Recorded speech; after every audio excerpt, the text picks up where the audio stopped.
ვიდეო მინდა შემოგთავაზოთ. აი ესეთი კონსტრუქციის იარაღია, კალაშნიკოვსა გავს, მაგრამ არ არის კალაშნიკოვი, ქვია ზასტავ. წარმოებული არის იუგოსლავია. წარმოება 1970 წლიდან დღემდე, ყველა კონფლიქტში აქვს მონაწილეობა მიღებული. 4 მილიონი გამოუშვეს სადღაც იუგოსლავება და მე ამას კიდე ცალკე გეტყვით, არაუშავს წონარი მძიმე 3 კილო და 70 გრამია, 3 კილო და 700 იყოს. აი ძიმია რა ხელში თუ აიღებთ აი რაღაცა არ ვიცი კონდახია დამზადებული რაღაცა მასიური ხისგან თუ რაღაცა მაგრამ იარაღი არის მძიმე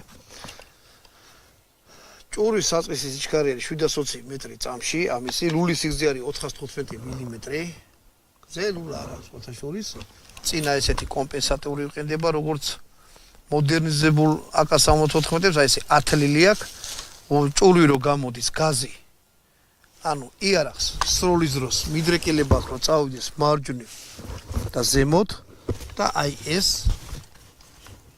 ამას აკომპენსირებს რომ გაზი აქედან რო ამოდის ეს დაბლა უნდა ჩამოვიდეს წესით. და სხვანაირი